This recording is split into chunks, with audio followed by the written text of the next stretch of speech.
What's going on, YouTube? Claic Yuzolt back again with another Final Fantasy Brave Exvius banner review, and today we're looking at the new Final Fantasy 11 banner, bringing us Shadow Lord, Livid Shantotto, Joachim, and Koopa P. Now, Koopa P we've seen before. She goes up from a 5-star base up to a 6-star. However, nothing really to look at there, so we're going to skip on that. We're going to start by looking at the 4-star base going up to 6-star Joachim. Joachim, however you say it, he is a bard. He looks pretty cool. His TMR is Durdabla. Probably saying that wrong. It is a harp with 116 spirit, light resist third on it. I'm not too worried about it. I don't think it's something you're going to be farming for, especially since it's not a raid, so we're going to skip over that. However, I do want to touch on this unit because it could be useful for people out there without a buffer, without a bard on their team currently. Strictly speaking, because he kind of works in the same fashion as Soleil, in a way, where Soleil needs to dance, you know, use an ability, use another ability. As long as that ability was used after another ability, it kind of buffs it up. The way that our unit here is going to work, Joachim, is that he uses his 6-star actual cooldown ability that upgrades songs after use. As long as you're using them after that, you can hit the attack and magic 120% like Soleil. The defense and spirit 120% like Soleil. We also have an HP heal to everyone and an MP recovery to everyone on top of that, with some counter physical attacks, which isn't that big of a deal. So overall, he could be your budget bard that you need to use if you don't have Soleil, if you don't have Ramza, if you don't have one of these other bards that you were looking to use or buffer, and can also give you some HP and MP recovery. Scrolling on down to his, he does have some curing, some Asuna. Most of the time, probably going to be singing with him a little bit here. Anyway, we're going to go on down to the Prayer of Salvation. That's going to be his limit burst. If you max it out, and that's if you're going to be using the unit for a long time to come, that's the only time I'd say you want to max it out. Mitigate damage taken 30% for 3 turns to all allies. Heal 850 HP. Refresh 10 MP. Increase defense spirit by 124%. Again, a great, you know, limit burst here. If you're going to be using the unit, you want to build up the limit burst, build him limit bursty so you can get there as fast as possible and start singing this because it's really good, in which case you don't have any of those other bards. So I'm not saying this guy's going to blow it out of the water for most people. Most people are going to look at it and be like, whatever. He's not the greatest in the world. He does have some faults, but, you know, if you need a bard, you need a buffer, you're going to be able to go with that. So moving on, we're going to talk about the 5-star base going up to 7-star Shadow Lord. Now, looks awesome. The unit looks awesome. Again, can go from 5-star base to 7-star physical attacker. Let's look at the TMR here. Devourer of Shadows. Increase attack 30% when equipped with a sword. Increase attack 30% when equipped with a helm. And remember, guys, our stat cap will eventually be put up to where JP is, and it's going to be 400% instead of 300%. So materials like this that boost us up by 60% as opposed to the 40 or 50 we're used to are going to be very useful. Now, this has its, you know, its own things. You have to have a helm on, you have to have a sword on. However, you know, 60%, that's pretty good. I like that TMR. Moving on down to his STMR, meaning you need 4 of this guy to be able to get this. These guys are not limited time, by the way, so they're going to be in the pool forever. Unit of choice tickets can be used on them if you would want. I don't know why you would, but if you would want. We have a Saga Singer. It's a sword, one-handed sword, attack 160, HP 20%, and MP 20%. Now, we do have a better sword, in my opinion, out there, which is Lightning's STMR, which gives us, I think, 16 more attack. So you're going to have to tell yourself, first off, I think Lightning's more easy to acquire in the form of 4 of her because you get one given to you from the game. Then, you know, some of you guys probably already have some of her. This is a double 5-star base banner going for an STMR. It's kind of impossible. And then you have 16 attack. Is it worth the HP 20% and MP 20%? It's going to be up to you guys. So I don't particularly like his STMR too much. Moving on down to the unit, let's talk about what he is like at 6-star, okay? His 6-star abilities, sadly, are limited very much because he can't use the ability Blood Weapon. Now, Blood Weapon is going to be his 7-star ability cooldown. And it's going to enhance a lot of his other abilities, making him deal more damage. So overall, it looks like he has a, you can buff defense spirit by 80%, he can buff attack and magic by 80%, but most of us, even if we use the 4-star unit I just talked about, are buffing higher than that anyway. It looks like he does have remove all status effects, so it's going to be similar to like a finger snap that he can do in his kit, which is nice. He has 2 abilities, Soma Wall and Spell Wall. It's going to mitigate damage taken to himself by 30%. If he uses Spell Wall, he's going to get his MP back. If he uses Soma Wall, he's going to get some HP back. So he has some flexibility there. Looking down at this, he can decrease Dark Resist by 60% for 3 turns to 1 ally, while dealing okay damage and breaking defense. Now, this isn't nothing to write home about, but the support abilities of breaking the defense and decreasing the Dark Resist, that's pretty okay. Now, I do want to say Dark Resist is a frowned upon stat. frowned upon attacking in peril that you guys want to do. Most of the times, I don't know why, they make bad guys just big old dark resist haters. They always have a resist to dark because they deal in the darkness, I guess. I don't know. Along with not a lot of units are using dark ability attacks. They're normally spread out across fire, lightning, light. It seems like more often than not in this game, so that's something to look out for as well. Moving on down, if you sacrifice 60% of your HP, you can do 7.2 times damage at 6-star. And then he has another one here that says physical damage 5.2 times with HP sacrifice 30%. So do a little bit less damage, but you're getting a little bit of HP sacrifice saved up there.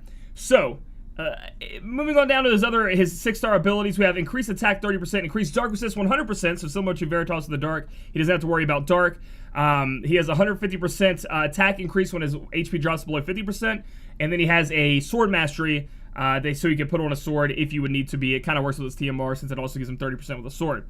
Let's look at his limit burst for 6-star. Instant KO, or deal 6 times with an already evens 50%, that's 12 times. That's an okay modifier for a 6-star, not the worst in the world. Looking over at all the things that he can do at 6-star, he is not very good. Overall, I think Dark Knight Cecil is a better character with killer abilities. Shadow Lord has no killer abilities, has nothing really going for him too big. He can buff by 80%, he can break by 50%, it seems okay. The Dark Resist down by 60% isn't the best in the world either, as Dark Knight Cecil can do 100% at 6-star, as long as you've enhanced him. So that's what we're going to look at there. His 6-star is kind of poopy, you're not going to really look for it. But his 7-star really doesn't get that much better if we are referring to him using dark damage along with what he is going to look like compared to other finishers, other high damage dealers in the 7-star meta, okay? So once he becomes 7-star, we can see that he gets an ability called Blood Weapon, and this was globally enhanced. On the JP version, it was, I know it says 3-turn cooldown, but when we talk about it here on the wiki and in global, the 3-turn cooldown counts the turn you cast it. So it's going to be like, you know, you wait the turn you cast it is 3. Then the next turn's 2, the next turn's 1, the next turn you can cast it from what I understand. In JP, it was actually 3 turns. So you cast it, you have to wait 3, 2, 1, and then you can cast it again. So it was buffed a little bit. HP damage 30% to caster, so you're going to sacrifice a little bit of your HP. That's how these dark damage dealing units work. Increased attack 250% for 2 turns to caster. Dear Lord, decreased defense 50% though, so very squishy, taking a lot of HP damage, but he also has this magnificent heal that he's going to have going on to him for 2 turns. So this lasts for 2 turns, and then you're going to be able to cast it back up again with the global enhancements. What this ability allows you to do is it pretty much enhances his entire kit. We can look up here that this ability goes from being a 4.5 times multiplier to an 11.25 times multiplier. All right. Moving on down to here, we go from a 1.8 with ignore defense 50% to a 4.5. But you're not really going to be using that too much, I don't think, like at all. Or the other ability. We can look at this one. Removes all status effects from all enemies. It just makes his, physical damage go up a little bit more. That's all right too. But the ones we want to talk about here is this one, the cross smash, because it puts up his defense break to 60%. For 5 turns, and then dark resist down by 100% for 5 turns. So it allows him to reach that 100% as long as you cast a Blood Weapon on turn 1, okay? Moving on down, we can see that we have dark physical damage 18 times with HP sacrifice 60%. And it's AoE, but it is dark damage. 18 times is Big Daddy damage coming right out the gate. But you're sacrificing a lot of your HP, you have a turn to ramp it up, and it's dark damage. So if there are any, I know you're imperiling it by 100%, but essentially to get to that point to where you can do this, you have to cast Blood Weapon. Then you have to cast Cross Smash. Then you have to cast, what is the ability called we're looking at here? Dynamic Implosion. So it's boom, boom, then you get to do your damage. And the damage is great for a finishing move. However, it's really just not that great at the same time. You know, there are other people, other units that are going to be able to ramp up and do much more damage than him. If we look on down, Doom Arc's going to go from a 5.2 times to a 13 times. So he does get a lot more damage in his kit. However, it's still just not worth the ramp up, the HP sacrifice, his defense being down. And he, like, I don't know how to explain this to you guys, but the first couple of 7 stars are just not as great as the 7-star awakenings you're going to get on a lot of your units, along with a lot of the 7 stars coming out eventually. So I know when you guys are thinking about 6-star terms, like these multipliers and these abilities look great, and they are. If this is the only 7-star you have, the only one you're going to be able to get in a while, you pull in this banner, you get them, great. It's going to do a lot of damage for you. However, in the grand scheme of things, this kind of sucks. Spawn Shadow, negate 2 physical damage taken for 3 turns to caster. Auto revive, so he does have an auto revive he can cast on himself, which is pretty cool. Let's look at a 7-star passive he gets. If you put his TMR on him, which is the sword equip 30% and the helm equip 30%, He's going to get increased resist to all status. That one's 100%, which is awesome. And he's going to add 1 times to all of these abilities we talked about. So allowing him to do 1 times more on his multiplier with all those abilities, which is pretty nice. It's nothing crazy though, nothing that you absolutely need. But it's decent. And if you get this guy to 7-star, you know, you're obviously going to be using his, if you're going to be leveling him up, you're going to be using his TMR, you're going to get that. Shadow Lord, increase equipment attack 100% when single wielding any weapon, meaning true double hand. Increase accuracy 25%, which comes with true double hand. But he also has increased equipment attack 30% with dual wielding. So he has true dual wield at 30% as well. I think you're going to be using, if you're using him, you're going to be using him true double hand, especially with the 100% passive inside of his kit. But he also has the ability to dual wield if you would like. Spirit 20% added on there. He also has Immortal Justice, meaning he's going to ignore fatal damage. 50% when HP is above 40%. So he has a 50% chance to do it. He can survive that 3 times as long as he's above 40%, and it puts his defense up 30%. And let's see what Tetra Slash turns into here. An 18 times multiplier to all enemies with a 30 LB cost. So overall, this unit is used to, he has like a turn order if you get him to 7-star. His 6-star is just garbage. I think his 7-star is really garbage as well. He doesn't have a lot of stuff going for him. I think he can chain a little bit, but not very much. He's mostly going to be used as a finisher. And he's going to be sacrificing a lot of HP, making himself weaker, making himself kind of a glass cannon in a way. Kind of pigeonholing himself into using a sword. So there aren't that many great, you know what I mean? Like, sword isn't the thing you think of when you think of true double hand users. At least I don't. I think of fixed dice users, you know, giant 100, like, I guess giant big two-handed swords, right? Because you get the weapon variants on it. Whereas you can use his sword or you can use lightning sword, but you're not getting that weapon variants because they're one-handed, okay? Which doesn't add to his damage as well. His kit just kind of like grinds against what the meta is and what FFBE wants to do. And overall, he's one of the worst, along with Dark Knight Cecil, is one of the worst 7-stars in the game. And he also has no killer abilities. He has no innate killer abilities. I don't know why he doesn't have human killer. Seems like he hates humans, right? Like, he's Shadow Lord. He should be wanting to kill the humans.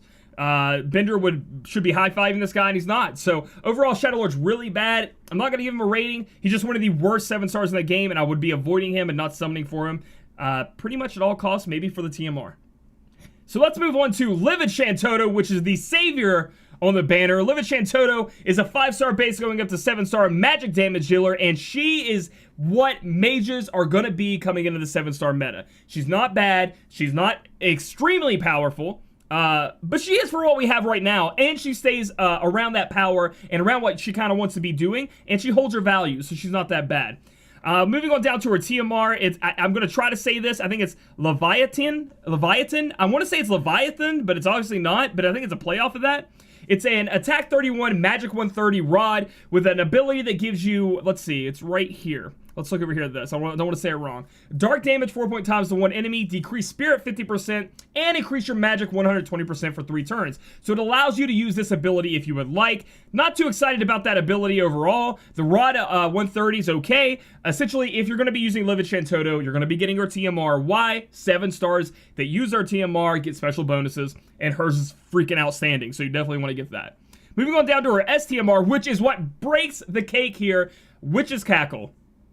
Increase magic 80% when equipped with a rod. Recover 5% MP per turn. 80% magic when you have a rod on. Most mages are going to be using rods anyway. This STMR does not stack, from what I understand in global. However, it's still really huge. The sad part is she's on a double 5-star base banner. Getting this STMR might be like pulling your hair out. Along with this banner being skippable for a lot of people, it kind of sucks that she's kind of locked away there. So in my opinion, I really want this STMR, I mean.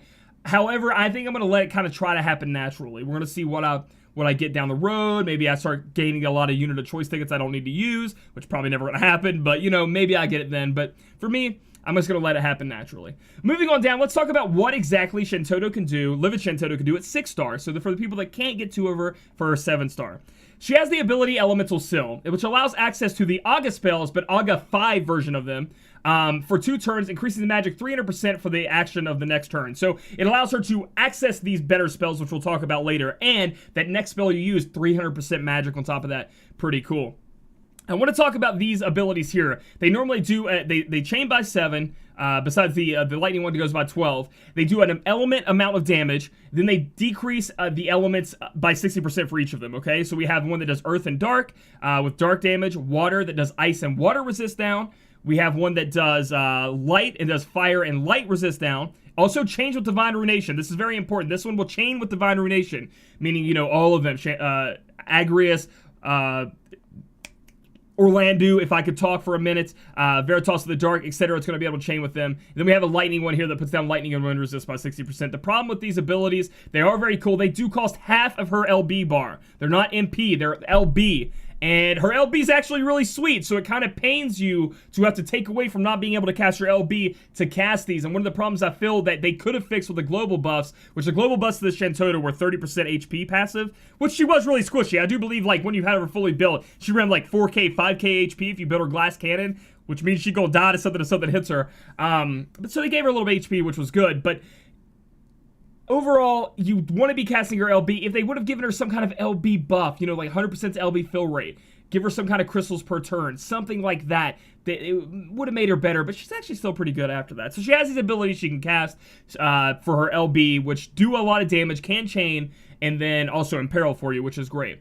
She also has Mana Wall, mitigate damage taken 20% for all allies for 2 turns. She has an ability to blanket you just in case you need to have that. It also gives you a 500 HP barrier to everybody. So not only are you taking 20% less damage, everybody has a 500 buffer there to take a little bit more damage. I love that ability. It's pretty sweet. Moving on down, she has Fast Cast, meaning she has dual Black Magic cast. Use magic twice in 1 turn. It's not even limited to Black Magic, but it's use magic twice in 1 turn. Requirement, TMR equip. So if you have her TMR on, she gets use magic 3 times in 1 turn, not on a cooldown. She do it all day, every day. So all day, every day, she can cast magic 3 times in 1 turn. Remember Renoa, where it's like a cooldown, you can use it, blah, blah, blah. Not with our girl, Livid Shantotto. She is always casting her spells 3 times in 1 turn, which is fantastic. Okay, sorry, should have said that. I forgot we're reviewing her 6-star. I get so excited. That's a 7-star ability. Sorry, 6-star users. So in her 6-star ability, she can use magic twice in 1 turn. Let's look at her passes for 6-star. We'll get into the 7-star kit here in a minute. She has a decreased chance of being targeted by 50%. I think this is very key. She is very squishy. She is very susceptible to being one hit KO'd, so not being able to be targeted 50% of the time is awesome, or a decreased chance of being targeted. She has resist to Silence, Paralyze, and Petrify. Paralyze and Petrify are amazing. Silence never really has been a problem for me, but the Paralyze and Petrify are always a problem. Her being resistant to those are amazing. Increase MP 50%, Magic and the Spirit 30%. Recover MP 5%. Recover MP 5% per turn. Increase limit burst gauge 1 per turn. So she does have a little bit, but it's only 1. But she does have a little bit to help you get there. I wish that would have been, that's the part I wish I would have been increased. That or given her like high tide or something like that. If you look though, she does have a lot of MP regen. So I know you're going to be thinking, oh man, if I'm casting 3 spells in a turn, it's going to cost a ton of MP, which it will. But she does have a lot of MP regen, and if you put her her rod on her TMR, that's going to give her even more MP regen, right? Or no, that was in her STMR, wasn't it? My bad, excuse me. Her STMR, if you end up getting her STMR, it's going to give her even more MP regen. So that's going to be good for her there. Moving on down, increase HP 30%. That is a 7-star thing, so we're not going to get that. Increase magic 50%. So let's look. Okay, so overall is her 6-star. I think she is a pretty good 6-star. We can see that we get a ton of Stone, Water, Arrow, Fire, Blizzard, Thunder 1, Osmos, Bio 3, Flood 2, Flare 2. So these are going to be able to let you, on command, go ahead and put down the Water Resist, the Fire Resist. Overall, these abilities aren't the best in the world, but they're there for you if you need them. You can see that these abilities here, they're the ones that you do consecutive. She covers so many elements, guys. It's insane.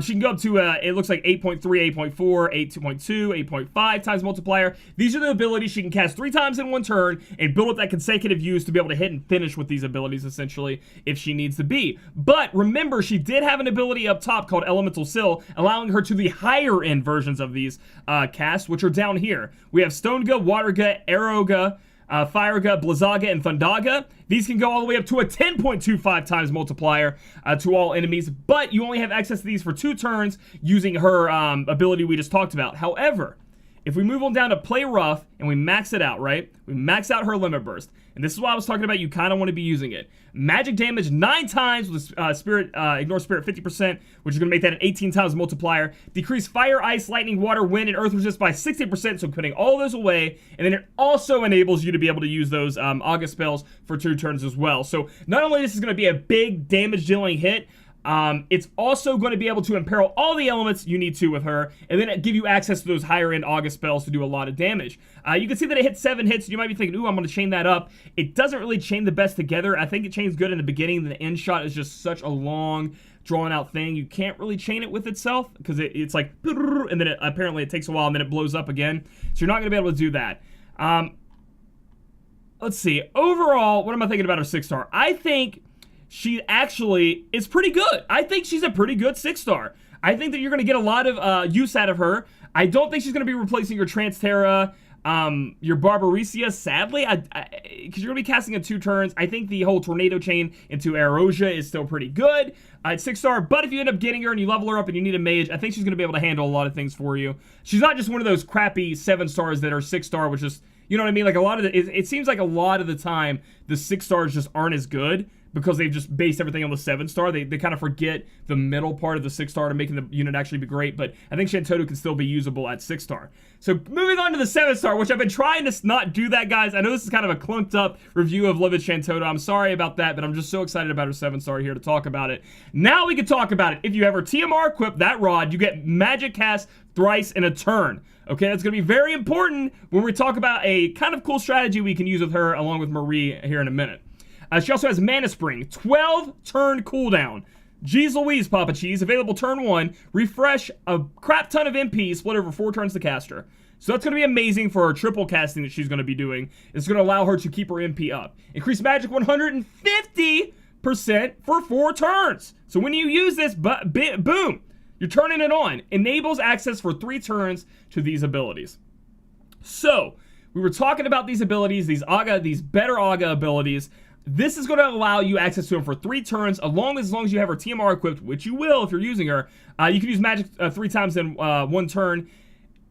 Guys, you're going to be able to build this up easily. You're going to be able to build this up instantly. 3 times, 2.5 times each. It only costs 3 casts. You get this thing all the way up, so it's doing maximum damage. So you're going to be able to cast these 3, get them built up, and just deal a crap ton of damage. You can see that it costs 66, 68, 70, 72 MP. That is a lot. That is a lot, guys. But Shantotto has a lot of MP recovery in her kit. With her passive we just talked about that she activates with her cooldown ability, she's got a lot of MP back as well. One of the things I want to talk about with Shantotto that you guys could be using is, do you remember a little unit called Marie?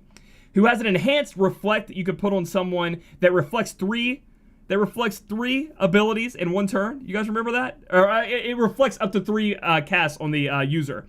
So think about it. You can dual cast that, put it on 2 of your units, and you could, if you have 2 Marie, this is where it kind of works out even better. You don't have time to build up, but you could dual cast, boop, boop, dual cast, boop, boop, dual cast, boop, boop, put them on all 6 of your units, and then cast this bad boy, like activate this on your units. I mean, you could actually build some of them up to just be resist to it, or just let them die.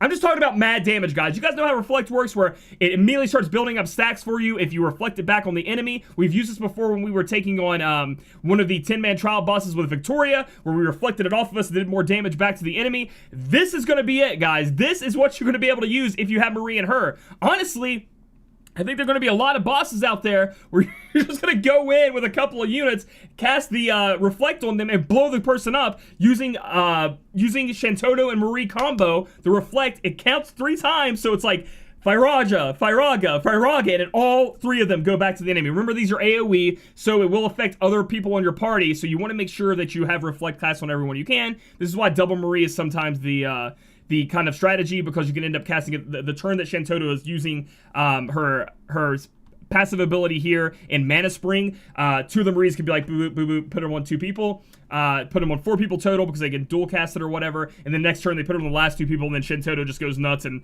does a crap ton of damage. So that's one of the strategies you guys can use. So that's like the secret pudding, I think, in Shantotto, is that Reflect kind of cool stuff you can do with that. Moving on down, we got to talk about her 7-star passives. This is where she gets the increased HP 30%, so she's not going to be as squishy. She gets increased equipment magic by 60% when single-wielding any weapon, which is good that her rod's there. That's her TMR. You can try that out, see if that's better than using dual-wield. I'm going to assume it is, with the 60% being a high number, along with being able to just stack up a lot of magic now. If you have Ice Rosada, I think is what it's called, which is the White Knight Noel, gives you a crap ton of magic, I do believe. You can put that on there, get that increased, and this is going to help you get around maybe the magic cap if you end up having to hit it with her, especially if you get her STMR. We have some defense increase here, and then we have this passive ability, You're Making Me Lose My Temper, Dear. Chance to counter physical attacks 20%, chance to counter magic attacks 20%. If she gets hit, she's probably going to die. I mean, maybe this 30% makes her live a little bit more, but I don't want her getting hit at all. But if she ends up getting hit by that, she starts getting mad, she starts getting angry, as we know Shantotto can do, and her limit burst goes up by 3, and then we can go down and cast her limit burst where she plays rough. And if you max it out at 7-star, that bad boy is doing a whopping 24 times damage modifier with no element attached to it. Decrease all of those resistances we talked about by 70% for 3 turns, making you be able to do a enormous amount of damage with her Aga spells, her Aga 5 spells that you guys can do. So, overall, what do I think of Livid Shantotto? I think she's a very, very, very good magic damage dealer. So, Claic, are you going to be pulling for her? Claic, are you going to go ham, or are you going to get 2 of her? Not particularly. I do like the little kind of, I guess it's kind of cheesy kind of thing you can do with her, where you do the whole reflect, or even just in general, she's going to be doing a lot of damage. However, I do have, I have like 3 or 4 Transterra, I have a couple of Barbariccia, I have some CG Sakura, and in the end, I know that Transterra in most cases are better than Livid Shantotto.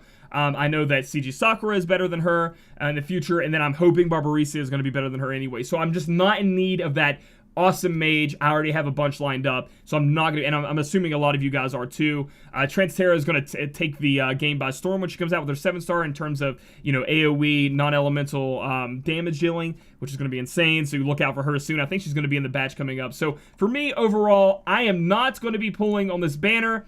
I am going to be doing 2 11 pulls and some ticket pulls this Friday, but the time, guys, when I pull is at 2 p.m. So if you want to watch my stream, I have to do it earlier because of things I have to do behind the scenes and with the family and stuff. So I'll be going at 2 p.m. EST. That's the time I'll be pulling. Guys, overall, should you pull on this banner? I think it's a very skippable banner. Even if you are in need of a awesome 7-star unit, an awesome 7-star mage, you're going to be, it's like a 1 in 2 chance of getting it. Shadow Lord's complete poop. Like, the only thing redeeming about him is his TMR. And then you probably already have some in your you know, unit box on your bench that's going to be able to do the magic damage anyway. If you want Livid Shantotto, you love Shantotto, she's a great unit.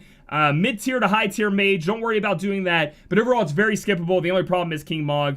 You know, the event's tied to King Mog, so that's why I'm doing a little bit of pool. So, if you guys found this video helpful, give it a thumbs up. Comment down below if you're going to make Shadow Lord the new MVP. And then subscribe for future content. We'll catch you guys in the next video.